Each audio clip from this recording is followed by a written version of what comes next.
Accounting process क्या था Ridhima? Accounting process जल्दी से बताएंगे। Step 1 Ridhima. Yes, sir. Step 1 of accounting Sir, process. identification, Step 2 measurement, अंश. Step 3 recording. रिकॉर्डिंग कहाँ पे होती है? अंश जल्दी. अंश को बचाएगा वंश. जल्दी बोलो वंश, रिकॉर्डिंग कहाँ होती है? Journal. Journal and subsidiary books. ठीक है, रिकॉर्डिंग के बाद नेक्स्ट स्टेप क्या होता है? अंश क्लासिफाइंग. क्लासिफिकेशन कहाँ पे होती है? लेजर. लेजर. Very good. पृथ्वी क्लासिफिकेशन के बाद नेक्स्ट स्टेप? Summarizing. समराइजिंग में first step. Trial balances. Second step. Income statement. Very good. Income statement दो पार्ट्स में बनती है, trading account, profit loss account. Third Yes, step sir. Balance sheet or position statement. which is Yes. known as the balance sheet. Summarising हो गई. Next step Raghav. Raghav next Sir, step. next step is analyze interpretation. Analysis and interpretation. बिल्कुल ठीक. Last step Samya. communication. Very good. Communication of the results to the various users. ठीक है, तो technically पूरे process में कहीं पे भी अकाउंटिंग इक्वेशन का नाम आया? No, sir. No, sir. नहीं. तो अकाउंटिंग का पार्ट ही नहीं है वो अकाउंटिंग का पार्ट ही नहीं है. It is just a mathematical expression which proves the dual aspect principle or the fact that after every transaction total of assets should be equal to liabilities and capital. Sir, I didn't. Sorry, repeat the question. Sir, I didn't quite understand. मतलब differentiation जो आपने नहीं, अभी तो differentiation हुई नहीं. मैं कह रहा हूँ कि अकाउंटिंग प्रोसेस हमने पूरा सुना. Yes, sir. उसमें जो जो बुक्स बन रही हैं, रिकॉर्डिंग में बन रहा है journal and subsidiary books, ledger classification में बन रहा है लेजर, फिर ट्रायल बैलेंस, फिर ट्रेडिंग पीएनएल, फिर बैलेंस शीट. कहीं पे अकाउंटिंग इक्वेशन बन रही है? No, sir. अकाउंटिंग इक्वेशन कहीं नहीं बन रही. तो पॉइंट इज वो अकाउंटिंग का पार्ट ही नहीं थी, वो प्रोसेस ऑफ अकाउंटिंग का पार्ट ही नहीं है. तो फिर हम क्यों कर रहे हैं? We are just trying to understand the dual aspect principle. अभी वो बस ये आपको प्रूव कर रहा है कि अंडरस्टैंड करो ट्रांजैक्शंस कैसे. Every transaction will have two aspects and for every transaction the total of assets should be equal to liabilities and capital. Okay, clear? Yes, sir. Yes, sir. क्योंकि वो अकाउंटिंग का part नहीं है, उस पे accounting के सारे रूल्स एप्लीकेबल नहीं होते. सारे रूल्स क्या कहते हैं?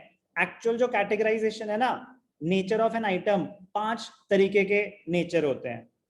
एक होता है एसेट, एक होता है लायबिलिटीज, एक होता है कैपिटल, एक होता है रेवेन्यू और एक होता है एक्सपेंस.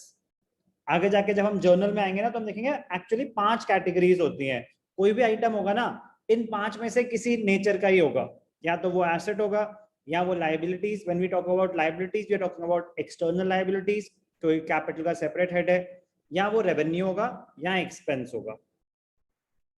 तो अब आपसे जो बेसिक चीज पूछना चाहूं, अगर मैं आपको कोई आइटम बोलूं तो आप आइडेंटिफाई कर पाओगे कि वो कैपिटल एक्सपेंडिचर है या revenue expenditure? Yes, sir. Yes, sir. कि वो कैपिटल रिसीट है या revenue receipt? Yes, sir. Okay.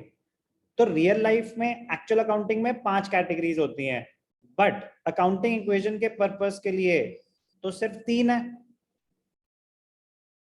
Assets is equal to liabilities plus capital.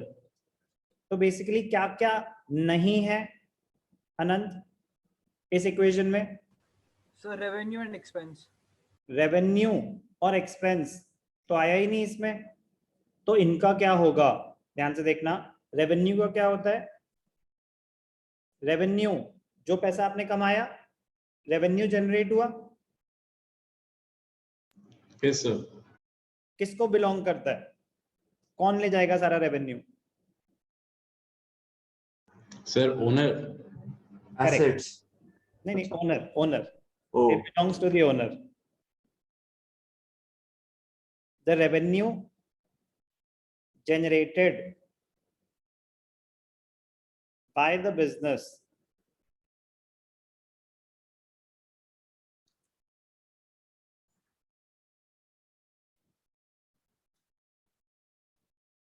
belongs to the owner.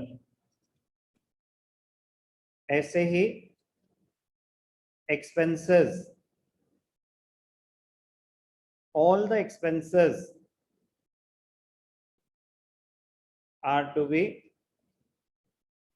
borne by the owner. Yes or no? Yes, sir.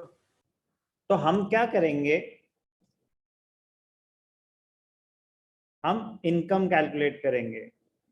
Income और profit कैसे calculate होगा? Revenue minus expenses. Yes, sir. Yes or no? Yes, sir. Yes, sir.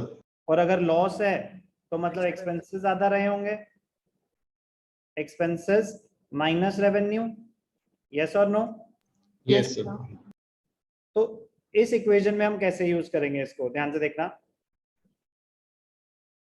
Revenue और expenses से आप निकालेंगे profit, और अगर expenses ज्यादा है तो निकलेगा लॉस.